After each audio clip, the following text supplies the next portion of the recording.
എല്ലാവർക്കും നമസ്കാരം. ഞാൻ സരിതാ മഹേശ്വരൻ. ഇന്ന് ശ്രീകൃഷ്ണവിലാസ മഹാകാവ്യത്തിൻ്റെ 11ാമത്തെ സർഗത്തിലെ 82, 83, 84 എന്നീ 3 ശ്ലോകങ്ങൾ നമുക്ക് പഠിക്കാം. 3 ശ്ലോകങ്ങളിലും അനുഷ്ടുപ്പ് വൃത്തമാണുള്ളത്. ഭഗവാനും സത്യയും കൂടിയിട്ട് വിവാഹശേഷം പോരാൻ നിന്നപ്പോൾ അച്ഛൻ നഗ്നജിത്ത് 1 മാസത്തോളം അവിടെ നിന്ന് പറഞ്ഞയച്ചില്ല എന്ന് പറഞ്ഞു.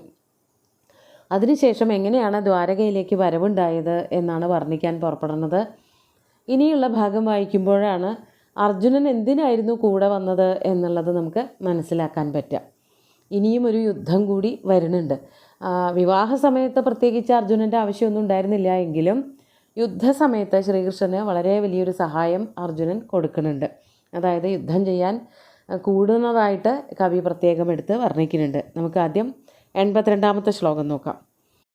സരാജലോകസാമാത്യ സപൗരസപുരോഹിത സ്വയം ജാനുസരന്നേകം ദിനം തഭ്യാം സഹാവസത്.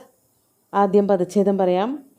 സരാജലോക സാമാത്യ സപൗര സപുരോഹിത സ്വയം ച അനുസരൻ ഏകം ദിനം താഭ്യാം സഹ അവസത്. ഇവിടെ എന്താണ് നഗ്നജിത്ത്, അതായത് 1 മാസത്തിന് ശേഷം ഇവരെ പറഞ്ഞയക്കുമ്പോൾ ചെയ്തത്, അച്ഛൻ എന്താ ചെയ്തത് എന്ന് പറയുകയാണ്. സ്വയം അനുസരൻ, അതായത് കോസലത്തിൽ നിന്ന് ദ്വാരകയിലേക്ക് പോകണമല്ലോ, അതിന് കുറച്ച് ദിവസം വേണം. കുറച്ചധികം ദിവസം യാത്ര ചെയ്താലേ വധുവിനും വരനും അല്ലെങ്കിൽ വിവാഹം കഴിച്ച വധൂവരന്മാർക്ക് കൂടെ പോകുന്നവർക്ക് എല്ലാവർക്കും ദ്വാരകയിലെത്താൻ പറ്റുള്ളൂ. അപ്പോൾ രഥത്തിൽ കയറിയിട്ട് കുറേ അധികം സഞ്ചരിക്കാനുണ്ട്. അങ്ങനെ പോവാൻ നിൽക്കുമ്പോൾ അച്ഛൻ എന്താ ചെയ്തത്? സത്യയുടെ അച്ഛൻ നഗ്നജിത്ത് കൂടെ പോയി. അതാണ് പറയണത്. സ്വയം അനുസരൻ, തന്നെത്താനെ അനുസരിച്ചുകൊണ്ട്. അനുസരിക്കുക എന്നുള്ളതിന് പറഞ്ഞാൽ കേൾക്കുക എന്നുള്ള അർത്ഥമല്ല, കൂടെ പോവുക എന്നുള്ള അർത്ഥത്തിലാണ്. അനുസരതി എന്നുള്ള വാക്കിൽ നിന്നാണ് അനുസരൻ എന്നുള്ള ആ ഒരു ശത്രന്തം രൂപം വരണത്. രാജാവ് അവരെ അനുസരിച്ചു, അവരുടെ ഒപ്പം പോയി. ഒറ്റയ്ക്കല്ല, ആരൊക്കെ ഉണ്ടായിരുന്നു? സരാജലോക, അദ്ദേഹത്തിൻ്റെ സുഹൃത്തുക്കളായിട്ടുള്ള രാജാക്കന്മാർ, സാമന്ത രാജാക്കന്മാരൊക്കെ കൊട്ടാരത്തിലുണ്ടായിരുന്നു, അവരോടൊപ്പം. പിന്നെ സാമാത്യ, അമാത്യന്മാരോടൊപ്പം. അമാത്യന്മാരെന്ന് പറഞ്ഞാൽ മന്ത്രി പ്രമുഖന്മാർ, കുറേ മന്ത്രിമാരുണ്ടാവുമല്ലോ കൊട്ടാരത്തിൽ, അവരൊക്കെ രാജാവിൻ്റെ കൂടെ ഉണ്ടായിരുന്നു. അവരെല്ലാവരും കൂടി ചേർന്നിട്ടാണ് ശ്രീകൃഷ്ണനെയും സത്യയെയും പറഞ്ഞയക്കാൻ കൂടെ പോയത്. സാമാത്യ സപൗര, മാത്രമല്ല പ്രമുഖന്മാരായിട്ടുള്ള ജനാവലി, ജനങ്ങളുടെ ഇടയിൽ കേമന്മാരായിട്ടുള്ള രാജാവിന് ഏറ്റവും അടുത്ത് അറിയാവുന്നവർ, രാജാവുമായിട്ട് അടുത്ത് ഇടപഴകുന്നവർ, അങ്ങനെയുള്ള പൗരാവലിയും കൂടെ പോയിരുന്നു. സപുരോഹിത, മാത്രമല്ല പുരോഹിതനും പോയിരുന്നു. അങ്ങനെ രാജാവും കുറേ പരിവാരങ്ങളും കൂടിയിട്ട് ശ്രീകൃഷ്ണൻ്റെയും സത്യയുടെയും കൂടെ കുറച്ച് ദൂരം സഞ്ചരിക്കേണ്ടായി. അങ്ങനെ 1 ദിവസം അവരോടൊപ്പം സഞ്ചരിച്ചു, യാത്ര തുടർന്നു. ദ്വാരകയിലേക്ക് പോയിക്കൊണ്ടിരിക്കുന്ന വധൂവരന്മാരോടൊപ്പം ഇവരും പോയി. അതാണ് സപുരോഹിത അനുസരൻ എന്നുള്ളത് വേണമെങ്കിൽ ഇവിടെയും ചേർക്കാം. അങ്ങനെ പോയിട്ട് ഏകം ദിനം താഭ്യാം സഹ അവസത്, 1 ദിവസം അവരുടെ കൂടെ തന്നെ വസിച്ചു. അങ്ങനെ പറയുമ്പോൾ അവരുടെ അടുത്ത് പോയിട്ട് അല്ലെങ്കിൽ അവർ താമസിക്കുന്ന സ്ഥലത്ത് പോയി താമസിച്ചു എന്നല്ല അർത്ഥമെടുക്കേണ്ടത്. അല്ലെങ്കിൽ അവർ ദ്വാരകയിലെത്തിയപ്പോൾ ദ്വാരകയിൽ നഗ്നജിത്ത് താമസിച്ചു എന്നുള്ള അർത്ഥവുമല്ല എടുക്കേണ്ടത്. ആദ്യം വായിച്ചപ്പോൾ അങ്ങനെയൊക്കെ എനിക്ക് അർത്ഥം തോന്നിയെങ്കിലും അങ്ങനെയല്ല മനസ്സിലാക്കേണ്ടത്. ഇവരെ യാത്ര ചെയ്യുമ്പോൾ ആ യാത്രയുടെ കൂട്ടത്തിൽ നഗ്നജിത്തും ഈ പാരാവാരങ്ങളും സഞ്ചരിച്ചു. അങ്ങനെ 1 ദിവസം മുഴുവനും യാത്ര ചെയ്ത് അവരെ അങ്ങോട്ട് പറഞ്ഞയച്ച് ഇവരിങ്ങോട്ട് പോന്നു വെളിച്ചാവാൻ കാലമായപ്പോൾ എന്നുള്ള ആ അർത്ഥത്തിലാണ് നമ്മൾ മനസ്സിലാക്കേണ്ടത്. അടുത്ത ശ്ലോകം അത് വ്യക്തമായിട്ട് പറയുന്നുണ്ട്. അതും കൂടി കൂട്ടി വായിക്കുമ്പോൾ ഇത് വളരെ അർത്ഥം വ്യക്തമായി മനസ്സിലാക്കാൻ സാധിക്കും. നമ്മുടെ ഒരു തെറ്റിദ്ധാരണ എന്താണെന്ന് വെച്ചാൽ, പോണു അപ്പോൾ തന്നെ അടുത്ത രാജ്യത്തിലെത്തണു, അവിടെ താമസിക്കണു, പിറ്റേ ദിവസം പോരണു എന്നുള്ളതാണ്. അങ്ങനെയാണ് വിചാരിച്ചത്. പക്ഷെ അങ്ങനെയല്ല. ഇവരുടെ ഒപ്പം, വധൂവരന്മാരോടൊപ്പം അച്ഛനും കുറച്ച് ദൂരം സഞ്ചരിച്ചു. പൂർണ്ണമായിട്ടുള്ള മാർഗം സഞ്ചരിച്ചില്ല, അവരുടെ കൂടെ അങ്ങനെ കുറച്ച് ദൂരം സഞ്ചരിച്ചു. അതാണ് 1 ദിവസം അവരുടെ കൂടെ അങ്ങനെ യാത്ര ചെയ്തു എന്നുള്ളതാണ് പറയണത്. നമുക്ക് 83ാമത്തെ ശ്ലോകം നോക്കാം. അത് വായിക്കുമ്പോൾ കുറച്ചുകൂടി വ്യക്തമാവും. അന്യേദ്യുരുദിതേ സൂര്യേ സഹായാതും സമുദ്യതം ശൗര്യർനിവർത്തയാമാസ ശ്വശുരം സാശ്രുലോചന. നമുക്ക് പദച്ഛേദം പറയാം. അന്യേദ്യുഃ ഉദിതേ സൂര്യേ സഹ ആയാതും സമുദ്യതം ശൗരി നിവർത്തയാമാസ ശ്വശുരം സാശ്രുലോചന. അന്യേദ്യു എന്ന് പറഞ്ഞാൽ അടുത്ത ദിവസം, ഇവർ പുറപ്പെട്ടതിൻ്റെ പിറ്റേ ദിവസം. സൂര്യേ ഉദിതേ, സൂര്യൻ ഉദിച്ചപ്പോൾ, പിറ്റേന്ന് രാവിലെ ആയപ്പോൾ, വെളിച്ചാവാങ്കാലായപ്പോൾ. സഹ ആയാതും സമുദ്യതം ശ്വശുരം.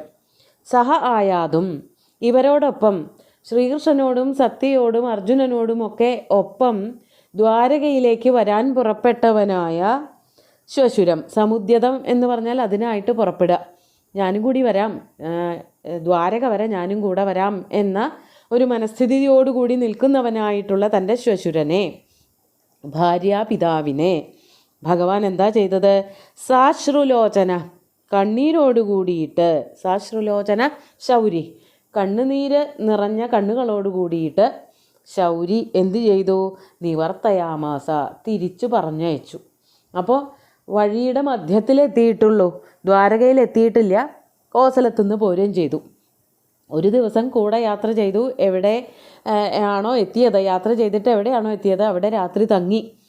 അങ്ങനെ വെളിച്ചായപ്പോൾ ഭഗവാന്റെ കൂടെ, സത്യയുടെ കൂടെ ഞാനും വരാം എന്ന് പറഞ്ഞിട്ട് നഗ്നജിത്ത് പുറപ്പെടുകയാണ്. ദ്വാരകയിൽ എത്തണ വരെ ഞാനും കൂടെ ഉണ്ടാവാം എന്നായിരിക്കുമല്ലോ അച്ഛൻ്റെ മനസ്ഥിതി. പക്ഷേ വേണ്ട, ഇത്ര വരെ മതി, അങ്ങ് ഈ പാരാവാരങ്ങളെയൊക്കെ കൊണ്ട് ഇവിടം വരെ വന്നത് തന്നെ വളരെയധികം സന്തോഷമാണ്, നീ അങ്ങ് തിരിച്ച് കൊട്ടാരത്തിലേക്ക് പൊയ്ക്കോളൂ എന്ന് പറഞ്ഞുകൊണ്ട് കണ്ണുനീര് തുടച്ചുകൊണ്ടാണ് ശൗരി തൻ്റെ ഭാര്യാപിതാവിനെ തിരിച്ചയച്ചത്. അതാണ് സാശ്രുലോചന ശൗരി നിവർത്തയാമാസ, മടക്കി പറഞ്ഞയച്ചു. എല്ലാവരോടും തിരിച്ചു പൊക്കോളാൻ പറഞ്ഞു, ഞങ്ങൾ പൊക്കോളാം. അർജുനനൊക്കെ ഉണ്ടല്ലോ, കൂട്ടുകാർ ധാരാളമുണ്ട്, സൈന്യമുണ്ട്, കുറേ സൈന്യങ്ങളെ സ്ത്രീധനമായിട്ടും കൊടുത്തു വിട്ടിട്ടുണ്ട്. പിന്നെന്താ പേടിക്കാൻ?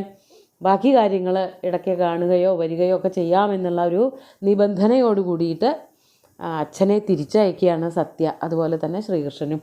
അപ്പോൾ സത്യയ്ക്ക് സങ്കടം ഉണ്ടായിരുന്നില്ലേ എന്ന് ചോദിച്ചാൽ വളരെയധികം സങ്കടം ഉണ്ടാവും. ഒരു ജാമാതാവ് എന്നുള്ള നിലയ്ക്ക് എല്ലാവിധ സുഖ സൗകര്യങ്ങളും അനുഭവിക്കാൻ പറ്റിയത് കൊണ്ട് ശ്രീകൃഷ്ണനും ശ്വശുരനെ പിരിയുന്നതിൽ സങ്കടം ഉണ്ടായിരുന്നു. ആദ്യത്തെ വേളിയുടെ കാര്യം, മറ്റു വേളികൾ നടന്നതൊന്നും അവിടെ പറഞ്ഞില്ല. രുക്മിണിയെ വിവാഹം കഴിച്ചു കൊണ്ടുവന്ന രീതി ഇതൊന്നും ആയിരുന്നില്ല. അതുകൊണ്ട് ഈ ജാതി ഒരു ബന്ധങ്ങളോ അല്ലെങ്കിൽ സൗഹൃദങ്ങളോ കരച്ചിലോ ഒന്നും വർണ്ണിക്കേണ്ടതായിട്ടും വന്നില്ല. വീരശൂര പരാക്രമിയായിട്ട് രുക്മിണിയെയും തട്ടി അവിടെ നിന്ന് കൊണ്ടുവരികയുണ്ടായത്, തട്ടിക്കൊണ്ടുപോരലുണ്ടായത്, അപഹരണം. പക്ഷേ ഇവിടെ അങ്ങനെയല്ല. വിധിയാമണ്ണം വിവാഹം നടത്തി 1 മാസത്തോളം ശ്വശുരൻ്റെ ഗൃഹത്തിൽ താമസിച്ചു. അത് കഴിഞ്ഞ് പറഞ്ഞയക്കുമ്പോൾ സർവ്വ സൈന്യങ്ങളെയും സ്ത്രീധനമായിട്ട് കൊടുത്തുവിട്ടു. ഇതൊന്നും പോരാണ്ട് തന്നെത്താൻ കൂടെ പോയി. അങ്ങനെ അത്രയ്ക്കധികം നിഷ്കർഷയോട് കൂടിയിട്ട് നിൽക്കുന്ന ശ്വശുരനെ പറഞ്ഞയക്കാൻ ശ്രീകൃഷ്ണനും കുറച്ച് വിഷമമുണ്ടായി. അതുകൊണ്ട് കണ്ണുനീര് തുടച്ചുകൊണ്ടാണ് ശ്വശുരനെ പറഞ്ഞയച്ചത് എന്നാണ് കവി വർണ്ണിച്ചത്. നമുക്ക് 84-ാമത്തെ ശ്ലോകം കൂടി നോക്കാം. മനസാ കൃഷ്ണമാദായ കോസലസ്സച കോസലം ജഗ്മദുർവലിതഗ്രീവൗ പശ്യന്താവിതരേതരം. ആദ്യം പദച്ഛേദം പറയാം. മനസാ കൃഷ്ണം ആദായ കോസല സ ച കോസലം ജഗ്മദു വലിതഗ്രീവൗ പശ്യന്തൗ ഇതരേതരം. ആ പോക്ക് വർണ്ണിക്കൽ വളരെ കേമാണ്.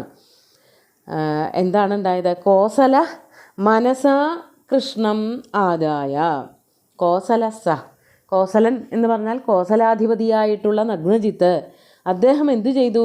മനസാ കൃഷ്ണം ആദായ, മനസ്സുകൊണ്ട് കൃഷ്ണനെ അങ്ങോട്ട് ആവാഹിച്ചെടുത്തു. ശാരീരികമായിട്ട് അകന്നു വേർപെട്ട് നിൽക്കേണ്ടി വന്നാലും മനസ്സിലെപ്പോഴും ശ്രീകൃഷ്ണനുണ്ട് എന്നുള്ളത് അങ്ങോട്ട് ഉറപ്പിച്ചിട്ട് വിഷമം കുറയാൻ വേണ്ടിയിട്ട് കോസലാധിപതി ഭഗവാനെ മനസ്സിൽ വെച്ച് ഉറപ്പിച്ചുകൊണ്ട് അങ്ങോട്ട് യാത്ര തിരിച്ചു തുടങ്ങി. അതായത് കോസലത്തിലേക്ക് തിരിച്ചു പോകാൻ തുടങ്ങി. അതാണ് മനസാ കൃഷ്ണം ആദായ.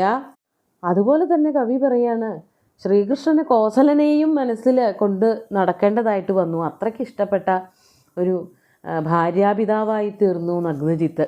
അതാണ് സഹ ശ്രീകൃഷ്ണൻ കോസലനെയും മനസ്സിൽ ഉൾക്കൊണ്ടുകൊണ്ട്, മനസ്സിൽ വെച്ചുകൊണ്ട് വളരെയധികം സ്നേഹത്തോടു കൂടിയിട്ട് പരസ്പര ബഹുമാനത്തോടു കൂടിയിട്ട് അങ്ങടും ഇങ്ങടും മനസ്സിൽ കൊണ്ടു നടക്കുകയാണ്. അച്ഛൻ, അതായത് ശ്വശുരൻ ഭാര്യാപിതാവ് മരുമകനെയും മരുമകൻ ഭാര്യാപിതാവിനെയും മനസ്സിൽ പ്രതിഷ്ഠിച്ചുകൊണ്ട് ഇതരേതരം പശ്യന്തവും, അവർ തിരിഞ്ഞു നോക്കി കണ്ണിൽ നിന്ന് മറയുന്നത് വരെ രണ്ടുപേരും രണ്ട് വശത്തേക്കാവുമല്ലോ യാത്ര ചെയ്യുന്നുണ്ടാവുക. ഒരാൾ മറ്റാളെ നോക്കുമ്പോൾ പിന്നിലേക്കാണ് യാത്ര ചെയ്യണത്, ആ രീതിയിലാണല്ലോ പോണത്. അങ്ങനെ ഇടയ്ക്കിടയ്ക്ക് തിരിഞ്ഞു നോക്കിക്കൊണ്ട് ഇതരേതരം പശ്യന്തവു ജഗ്മതു, അങ്ങനെ മറയണത് വരെ തിരിഞ്ഞു നോക്കി പോവുകയാണ് ഉണ്ടായത്. രണ്ടുപേരും കാണാമറയത്താവണത് വരെ തിരിഞ്ഞു നോക്കി ആ സ്നേഹത്തിൻ്റെ ബന്ധം മുറുക്കിക്കൊണ്ടേയിരുന്നു എന്നർത്ഥം. വളരെ ഭംഗിയായിട്ടുള്ള ഒരു ഭാവസാന്ദ്രമായിട്ടുള്ള ഒരു ശ്ലോകം. നമുക്ക് 3 ശ്ലോകങ്ങളും ഒന്നുകൂടി ചൊല്ലി നോക്കാം. സരാജലോകസാമാത്യസ്സ പൗരസ്സ പുരോഹിത സ്വയം ജാനുസരന്നേകം ദിനം താഭ്യാം സഹാവസത് അന്യേദ്യുരുദിതേ സൂര്യേ സഹായാതും സമുദ്യതം ശൗര്യർനിവർത്തയാമാസ ശ്വശുരം സാശ്രുലോചന മനസാ കൃഷ്ണമാദായ കോസലസ്സ ച കോസലം ജഗ്മദുർവലിതഗ്രീവൗ പശ്യന്താവിതരേതരം. അവസാനത്തെ ശ്ലോകത്തിൽ വലിതഗ്രീവൗ എന്നുള്ള വാക്കിൻ്റെ അർത്ഥം പറയാൻ വിട്ടുപോയി. ഗ്രീവം എന്ന് പറഞ്ഞാൽ കഴുത്താണ്. വലിതഗ്രീവം എന്ന് പറഞ്ഞാൽ തിരിഞ്ഞു നോക്കുക. മലയാളത്തിൽ അർത്ഥം പറഞ്ഞു, പക്ഷേ വാക്കിൻ്റെ അർത്ഥം പറഞ്ഞില്ല. അതായത് തന്നെ വിട്ട് പിന്നാക്കം പോയ ആളെ കാണണമെങ്കിൽ തിരിഞ്ഞു നോക്കുക തന്നെ വേണം. അപ്പോൾ മുമ്പാക്കം പോണതിനോടൊപ്പം തന്നെ തിരിഞ്ഞു നോക്കിക്കൊണ്ടാണ് പോയത്. അതിനുള്ള വാക്കാണ് വലിതഗ്രീവ എന്ന്. വലിതഗ്രീവൗ എന്നുള്ളത് ശ്രീകൃഷ്ണനും കോസലാധിപതിക്കും കൂട്ടിച്ചേർത്തുകൊണ്ട് പറഞ്ഞതാണ്. അങ്ങനെ രണ്ടുപേരും 2 ദിക്കിലേക്ക് പോവുകയാണ് ഉണ്ടായത്. ശ്രീകൃഷ്ണൻ ദ്വാരകയിലേക്ക് പോന്നു, നഗ്നജിത്ത് കോസലത്തിലേക്കും പോയി എന്ന് പറഞ്ഞുകൊണ്ട് ഈ ഒരു ഭാഗം അവസാനിപ്പിക്കുകയാണ്. നഗ്നജിത്തിൻ്റെ ഒരു വിഷയം അവസാനിപ്പിക്കുകയാണ് ചെയ്യുന്നത്. സുന്ദരമായിട്ടുള്ള 3 ശ്ലോകങ്ങളും ഭഗവാന്റെ കാൽക്കൽ അർപ്പിച്ചുകൊണ്ട് ഗുരുവായൂരപ്പനെ സാഷ്ടാംഗം നമസ്കരിച്ചുകൊണ്ട് എല്ലാവർക്കും ശുഭദിനം നേർന്ന് നിർത്തട്ടെ. നന്ദി.